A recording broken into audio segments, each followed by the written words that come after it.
distance is then condensed onto a map on my computer screen on the Canada Post website. And according to this website, in less than 2 weeks, 20 pieces of art from strangers living 2,337 kilometers away would be arriving on my doorsteps. And these 20 packages have traveled far to get here, fighting through snow and rain and so much more, just like the artist who sent them. Now, how far would you go to achieve the things that you love to do? Would you go outside of your city, outside of familiarity, outside of your comfort zone? Because my passion led me to my purpose, 2,337 kilometers away, impacting 2 very different communities. Now, to start off on this journey of how I did it, we must go back to when I first found passion for something. And coincidentally, it was also the first time that I learned how to deal with discomfort. As a kickboxer, this mix of fear and embarrassment is not new to me now. But starting off, every time I got into the ring, I was scared. Now, I wasn't scared of losing. I wasn't scared of getting hit. But I was scared of being alone. Because I knew that I was standing in the middle of the ring, facing an opponent that no one can help me to defeat. And it was moments like that where I knew I wasn't inside the ring. I was outside of the audience. I was an outlier.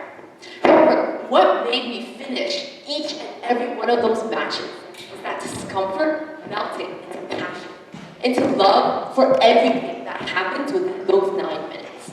And that is what turned me from an outlier to a fighter. But today, I'm here to tell you what turned me from an outlier into a leader.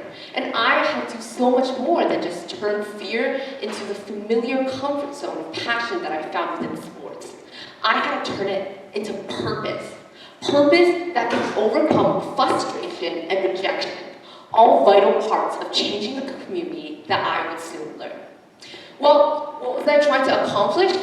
I tried to host an art gallery featuring artists from Nunavut, the Yukon, and the Northwest Territories, even though I myself had no experience in visual arts and I didn't know anyone up north. This all started when I met the former premier of Nunavut in a Zoom call at an event hosted by our organization called Global Vision. Before I even met him, my brain was already circulating with questions. And thankfully, he indulged our curiosities, told us all about life in Nunavut, starting from the bright yellow airport that greeted you when you landed, to the overpriced convenience stores, to how your eyelashes turned into icicles when you walk around. Now, what stood out to me most, however, was his admiration for the people there, especially for the youth. He told us all about their talent in leadership, innovation, and the arts, and how everyone there had a story to tell, but just lacked the opportunity to do so. And I was so struck by the passion that he had in his speech that I wanted to spread their stories to my community, to see the artworks that he was talking about. I knew I wanted to do something, but I didn't know what. And that thought followed me all the way to school the next day, into English class. Now, for all of the grade 11 students in the York Region District School Board, English class is now known as Native Studies. And we learned about the lives of Indigenous people living on reserves and up north through reading stories written by Indigenous authors. And when I heard those stories, that made me just even more determined to do something to bring them to my community. This is a part of my story where I first found passion for this project. So I started to do a little bit of thinking. My nonprofit, The New Gen, hosted a small art competition for immigrant students the following year. So I wanted to do something similar, an art gallery that would bring those artworks from people up north here to my local community. However, I've never been up north before, so I decided to do some outreach. I wanted to form a capable team full of people who have a lot of experience in visual arts. I combed through high school websites, other nonprofit websites, social media, and definitely sent over 100 messages and emails to people up north. However, a few weeks passed and no one responded from all 3 territories. And I was starting to get a little bit discouraged. But then an artist from Nunavut reached out to me, then someone from Yukon, and another person after that. And even though I was so stressed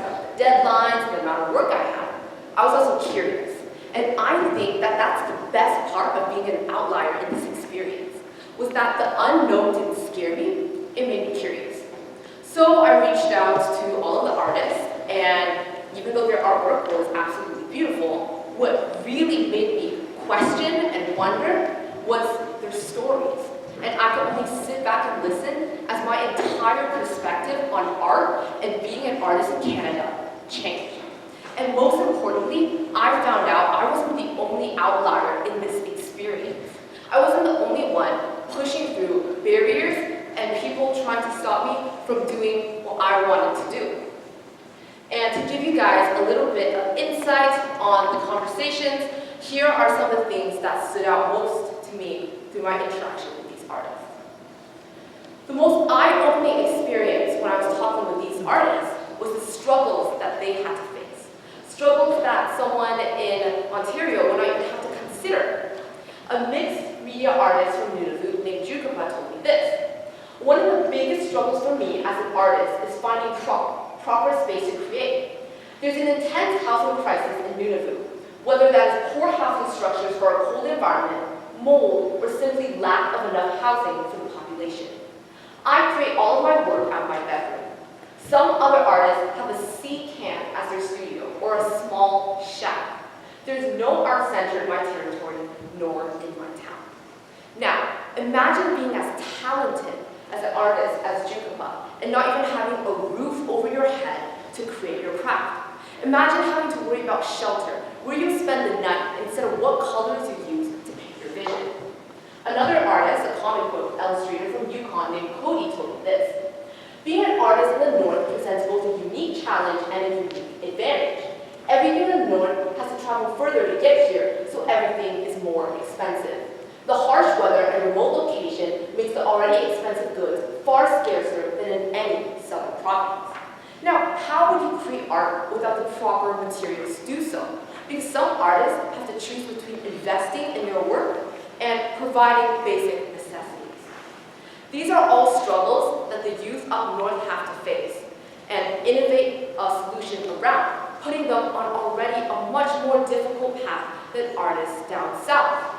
They know what it's like to push in an environment where everything and everyone is holding them back, isolating them due to a unique barrier.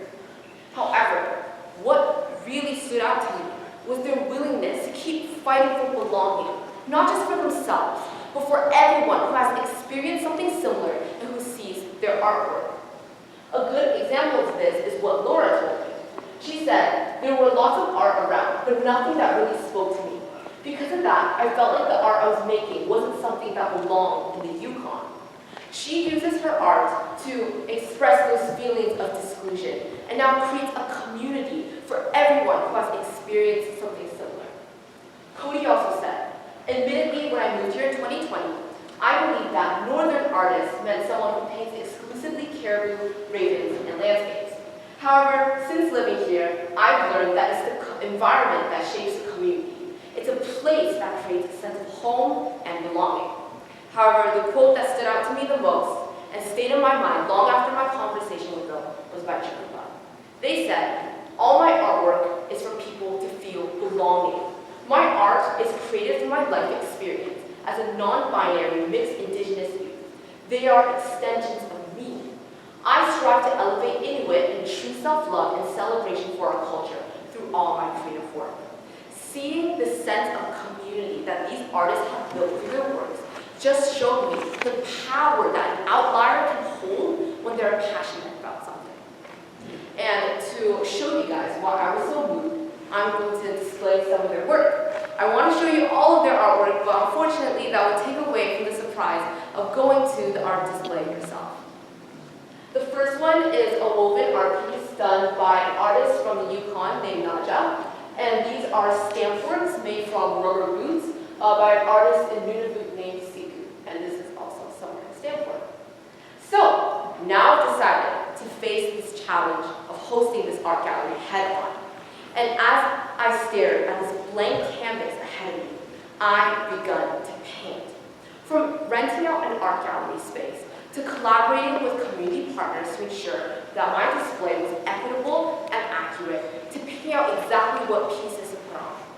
From begging my friends to lend me their mannequins, to shopping for rope barriers off of Amazon, to attempting to coordinate shipping of 20 different pieces from 6 different artists living in 3 different territories, I painted and painted and painted.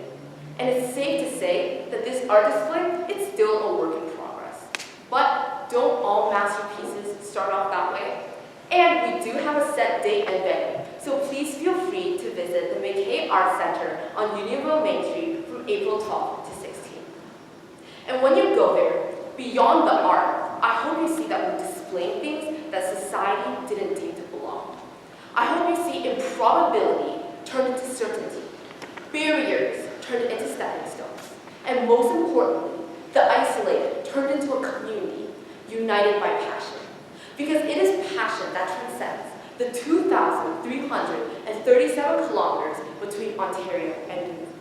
It is passion that transcends the barriers that try to stop those artists, the fear and inexperience that try to stop me, and norms that try to stop all outcasts, ultimately solidifying into purpose. Now, I want to end this talk off with a few words from one of the northern artists, because without their spark, I wouldn't be standing where I am today.